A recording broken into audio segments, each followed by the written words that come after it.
Well, let me do a little quick poll here, a little audience participation.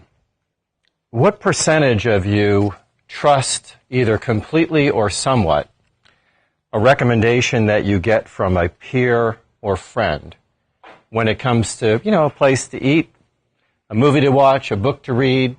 What percentage you trust somewhat or completely a peer? What does that look like? Almost everybody. You're a little reluctant there, but depending on your belief how credible that source is, you might trust them for a restaurant recommendation, right? But you might not trust them for a recommendation about a car, right? So it truly, the level of trust truly depends on the source. Would you like to see if your response was close to the Nielsen data on that question? Let's take a look. 90% of consumers trust their peers. That's a very high percentage. In fact, by far, that is the highest percentage of multiple different sources of information. We all trust our peers, significantly more than marketers or brands, and we'll talk about that a little bit more. Now, there's a little company over here in Mountain View that has made a hell of a lot of money by selling search advertising. Can't remember the name of that company. They don't seem to be very relevant right now, but they do have a hell of a lot of cash. Well, they sell search ads, and they created that category, invented search advertising. And what percentage of you trust those ads that you see on that right-hand side or on the top? What percentage of you trust that somewhat or completely? Nobody? Anybody? You mean the ads that pop up according to what you're looking at already? Yeah, no, those are two kinds of results that you get. There's organic results, right? And then there are paid results. And the paid results are the ones that go down the right-hand column and then across the top. Do you trust that? You don't trust them? Okay. What about the rest of you guys? How many of you trust that completely or somewhat? Not many people do. Trust, I think, as Nielsen asked it, do you find this to be a credible source of information? That would you act on the recommendation? Do you believe it's honest? Do you either trust it completely or somewhat or not at all? Would you like to see what the survey said? I feel like Richard Dawson here. And the survey said only 49% of consumers trust search ads. Yeah. But here's the funny thing about it. Anybody here in marketing? Do you buy search advertising, paid search? Yeah, that is the 800-pound gorilla these days in the marketing category. Nearly every company spends money on paid search, but half of the people reading it don't trust it. Well, we all get emails, right? Get emails from friends, but we get a lot of emails from companies and brands. And we want to take a guess what percentage of people trust emails from the company or the brand? 7%? Any other guesses? Well, let's take a look at what the survey said. Only 28%, according to Forrester, trust email from a company or a brand. But nearly every company that markets a product or service relies a heck of a lot on email to get its message out to its target audience. Most people don't trust it. The mails that you opt in for, the trust is significantly higher. And, emails from someone you know is actually quite high. But this is just email from the company or a brand. Some people call that spam, by the way. Now, any fans of the show Mad Men? Right? The golden era of advertising. I'm in the marketing business, and, I don't know how these people drink like 3 martinis a day and carry on. If I had a martini at noon, I'd be asleep by 1 o'clock. Advertising has been generally discredited in this era, and online advertising in particular.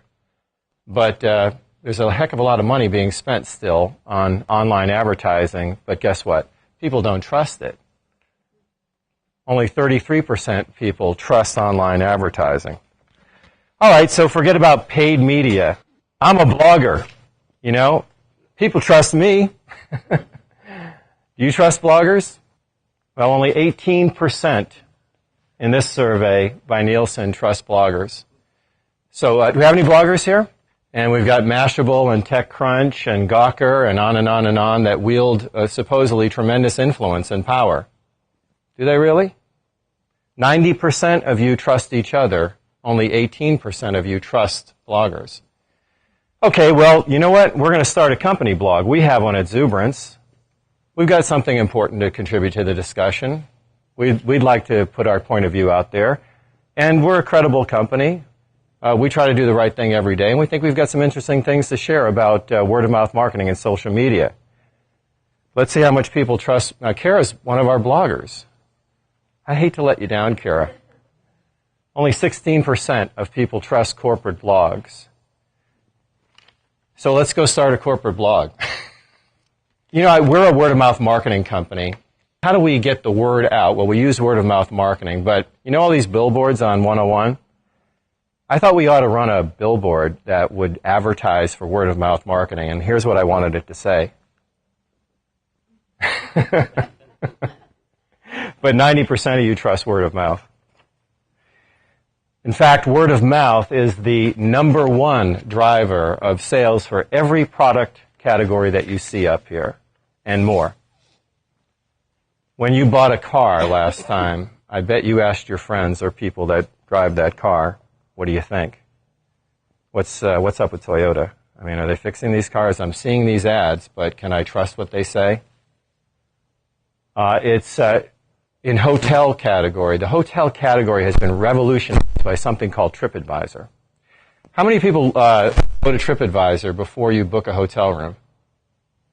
Or a similar, Hotels.com. It has revolutionized the world of hotel marketing. In every category, nearly every category, word of mouth is the most trusted, incredible, and influential source of information. In fact, McKinsey says that 2/3 of the U.S. economy is driven by word of mouth. So this is not a sideline activity.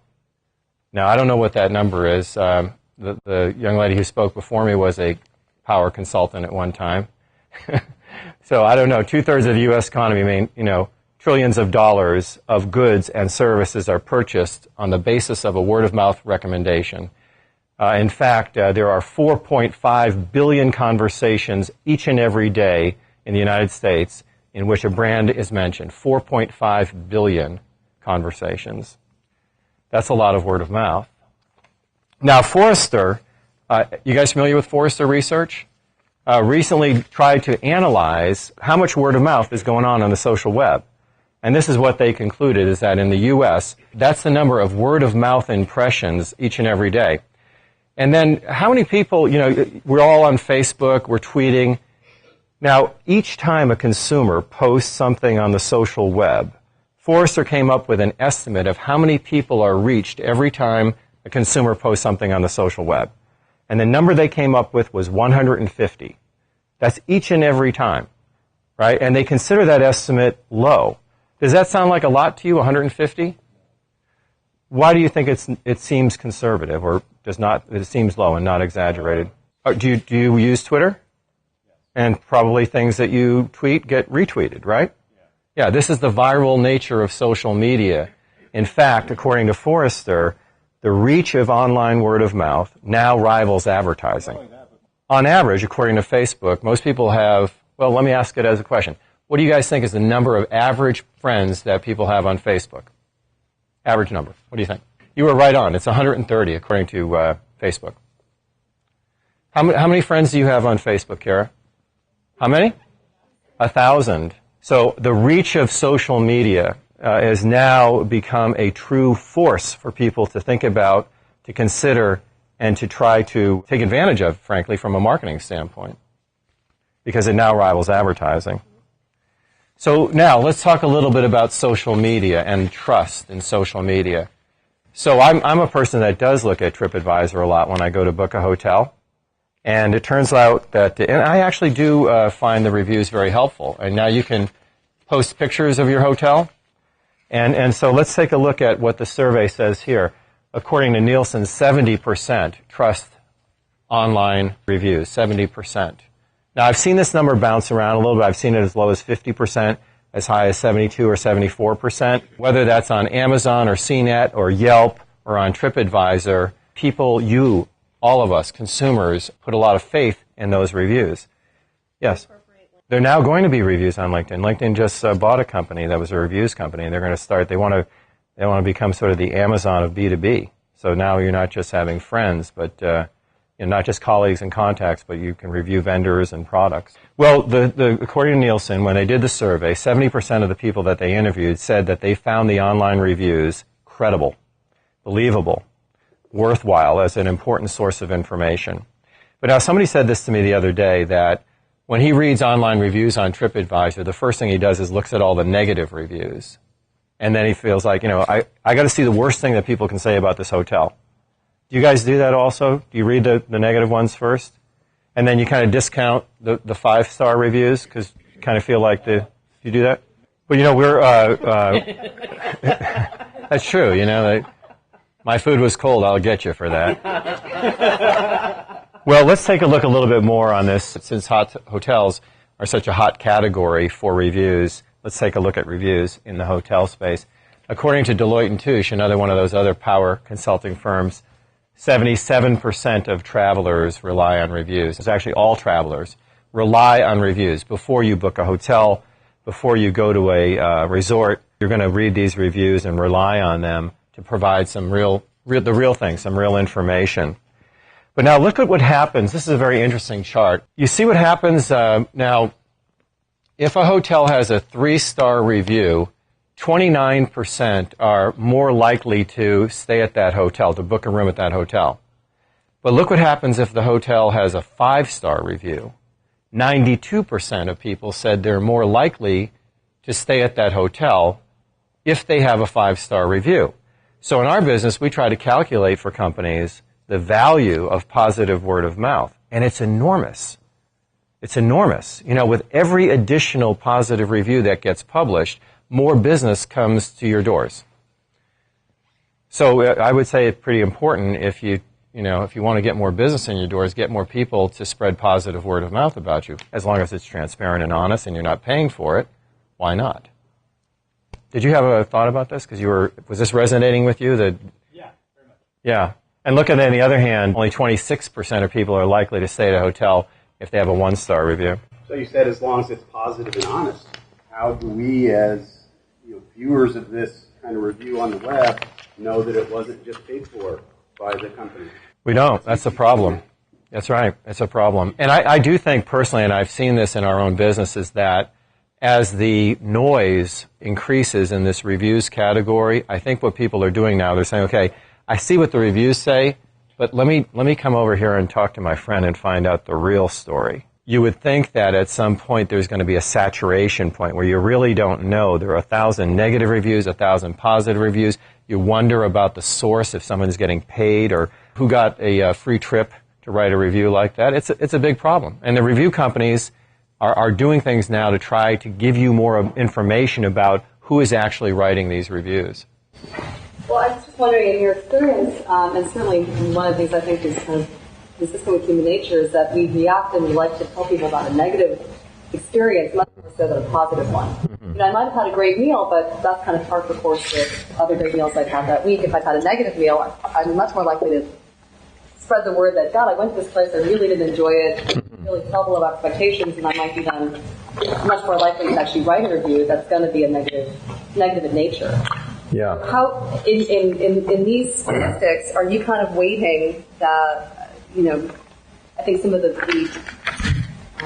drivers behind how we like to communicate about our experiences, and that typically we're much more likely to communicate maybe 7 times as much about a negative experience than a positive one? Well, that's a very good point. Let me ask, how more likely would you all be to go to Yelp and write a review about a restaurant if you had a negative experience versus a positive experience? So if you're more likely to write a review on Yelp based on a negative experience, raise your hand. Based on a positive experience, how much more likely? Well, that's pretty close, but let me share with you some interesting data. According to Keller Fay, a word-of-mouth research firm, that they found that in offline word-of-mouth, 64% of word-of-mouth conversations about brands are actually positive rather than negative. And according to Yelp, on average, by about a 6-to-1 margin, the reviews are positive on Yelp. And I started thinking about that. How is that, especially in the offline world? And you know what I think it is? When you go back to work on Monday and people go, what did you do this weekend? People don't like to be the bearer of bad news. they're more apt to say, oh, we went to a wonderful restaurant, or we went to see a great movie, or we went to a great new winery on a wine tasting. It's just, I think it's more likely that people sort of want to engage at a positive level than being, sort of the dark cloud spreading ill will. Maybe it's the American optimistic spirit, but Keller Fay is a leading word-of-mouth research firm whose studies is called TalkTrack. They study word of mouth in the offline world, and they follow conversations the way Nielsen follows TV ratings. And they said, in fact, most word of mouth is positive. Isn't that interesting? That's right, especially if you have your name attached to it or you're having that conversation in person. You're probably more likely to write about, say, a stay at a hotel or a meal at a restaurant, within the first, what would you think, couple or 3 days? Because after that, that experience, you're on to other stuff. It could, but the data that I've seen is that the online reviews are mostly positive, just as offline word of mouth is mostly positive as well. So there is a popular perception that there are a lot of negative reviews online. In fact, there are, but according to you go read what Amazon says and what others, that most of the reviews that they get are actually positive reviews. So whether it's online or offline, word of mouth seems to be mostly positive. We may remember more and feel more compelled to write a review if you had an awful experience, but I'm talking about overall, the tone of it is mostly positive. This piece of data caused seismic waves in the worlds of social media and word of mouth and at venture-backed companies like mine, because I am the CEO and founder of a word-of-mouth marketing platform company, and it's really based on this notion that we all trust each other more than marketers, which I believe. So Edelman has a thing called the Trust Barometer, and every year they issue their research findings on the Trust Barometer.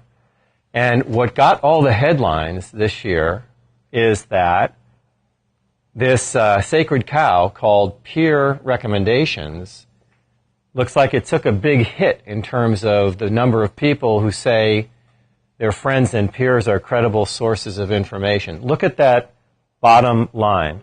In blue is 2008, and in kind of mustard orange is 2010. And what a whopping decrease in 2 years' time.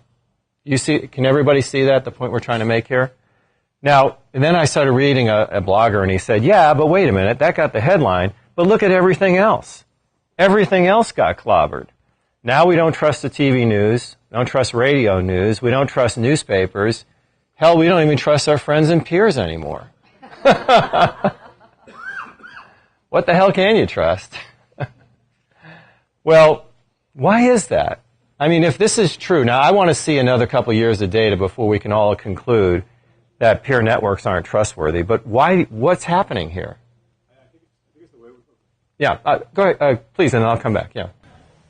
Oxytocin, stress. We're all stressed, recession. This is exactly what we expected. So my work would predict that in 2 years this will be back up. Okay, so what did you attribute this phenomenon to? Oxytocin. I'm suffering from that. What were you going to say? All right. But understand, this is talking about the trust that you have in your peers and friends. Oh, not even online. It's not even an online review. It's whether I trust my BFF. Is that the right term, Karen? Yeah. All right. Correct me if I'm wrong. I know you will. So has the definition of friend changed due to social media? Now a friend is just someone you may be connected with on LinkedIn. It used to be an acquaintance. Yeah, maybe we need a different word. Now this is, I have my friends, but then I have my real friends. And among those real friends, I've got one friend I really trust. And the rest, the rest tolerate me. It's all good, don't worry. Marketers have started encouraging us to manipulate our statements on social media. Tweet this in order to qualify for a drawing for a free iPad. And so I see tweets from 10 of my friends, word for word the same. I'm going to discount all of them. Has that happened to you? It has. But they're a friend. They're And considered a but friend. they're trying to get into a drawing, and they're thinking, oh, it's harmless, one little tweet. But then when your time stream fills up with this garbage, you discount all of it. Yeah.